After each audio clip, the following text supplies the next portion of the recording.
మన జమ్మలమడుగులో అత్యున్నత పరిమాణాలతో Aaradhya dental hospital intraoral scanner, laser dentistry, OPG ద్వారా డిజిటల్ ఎక్స్రే తో మన జమ్మలమడుగులో ట్రీట్మెంట్ అందించబడును. ఆరాధ్య డెంటల్ హాస్పిటల్ అందుబాటులో ఆధునిక దంత వైద్యం. కాపు వీధి, జమ్మలమడుగు.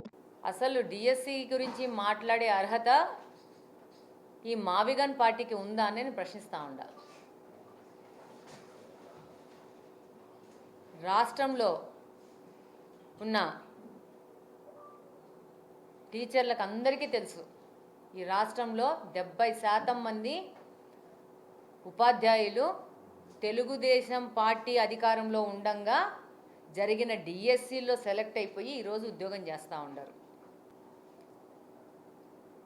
1995 సంవత్సరంలో నారా చంద్రబాబు నాయుడు గారు మొట్టమొదటిసారి ముఖ్యమంత్రిగా అయ్యాక డిఎస్సి పరీక్షల్లో అప్పటి వరకు ఇంటర్వ్యూ అనేది ఉండేది.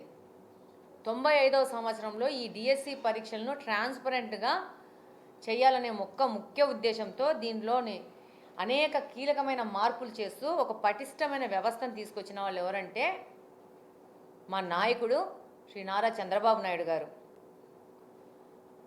1998 సంవత్సరంలో జరిగిన డిఎస్సిలో అప్పటి వరకు ఒక సాంప్రదాయం ఉండేది. పరీక్ష అయిపోయినాక ఒక ఇంటర్వ్యూ అనేది ఉండేది. ఆ ఇంటర్వ్యూలో ఒక ప్యానెల్ కూర్చుండేది. ఆ ప్యానెల్లో జెడ్పీ చైర్మన్, కలెక్టర్ గారు, జేసీ గారు, డిఈఓ గారు చాలామంది కూర్చుండేవాళ్ళు. అక్కడ ఆ ఇంటర్వ్యూలో ఈ అభ్యర్థుల్ని ప్రభావితం చేసే నిర్ణయాలు జరిగేవనే అనుమానంతో మా నాయకుడు ఇంటర్వ్యూ పద్ధతిని తీసేసి ఈ యొక్క డిఎస్సి పరీక్షల్ని చాలా ట్రాన్స్పరెంట్గా నిర్వహించడం మొదలుపెట్టారు. దాదాపు ఇప్పటి వరకు 1995 సంవత్సరం నుంచి ఈరోజు 2025 సంవత్సరం వరకు చూస్తే 10 డిఎస్సీలు జరిగాయి. 95, 96, 2000, 2001, 2002, 3, 6, 8, 12 తర్వాత 25వ సంవత్సరంలో 10 డిఎస్సీలు జరిగితే అందులో 7 డిఎస్సీలు చంద్రబాబు నాయుడు గారి నాయకత్వంలో జరిగినాయి. చంద్రబాబు నాయుడు గారి అధికారంలో ఉండగా, ఆయన ముఖ్యమంత్రిగా ఉండగా ఈ 7 డిఎస్సీల్లో ఉద్యోగాలు సంపాదించుకున్న వాళ్ళే ఇప్పుడు మన స్కూళ్ళల్లో పనిచేస్తూ ఉంటారు. మిగిలిన 2 వైఎస్ గారి హయాంలో జరిగాయి, ఒకటి కిరణ్ కుమార్ రెడ్డి గారి హయాంలో జరిగింది. నేను ప్రశ్నిస్తున్నాను, గొడ్డల పార్టీలో మావిగన్ గారు ఇచ్చిన పిలుపు మేరకు ఒక రాష్ట్రంలో అల్లోకల్లోలం సృష్టించాలని చెప్పి ఆయన శిష్యులు చిన్న పిల్ల మావిగన్లు అందరూ వచ్చి మాట్లాడుతూ ఉంటారు ప్రెస్ల ముందు, మీడియా ముందు. మీరందరూ ఎందుకు మావిగన్ గారిని 19 నుంచి 25 మధ్యలో, 24 మధ్యలో ఎందుకు డిఎస్సిని కండక్ట్ చేయలేదని ప్రశ్నించండి ముందెళ్ళి. ఈరోజు కూటమి ప్రభుత్వం అధికారంలోకి వచ్చినాక ఈ గొడ్డలి పార్టీకి ఒకటే లక్ష్యం,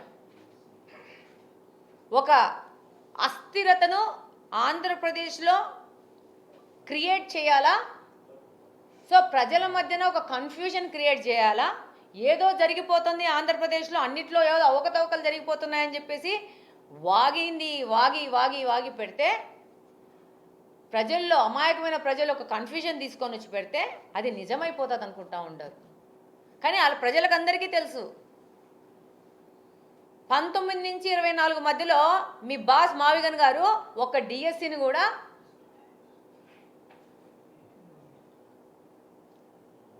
జరపలేదు. ఆయన మీరందరూ వెనక్కి తిరిగి, మరి ఆయన బెంగళూరులో ఉండాడో ప్యాలెస్లో ఉండారో మాకు తెలియదు, ఆయన వెనక్కి తిరిగి ప్రశ్నించండి ముందు.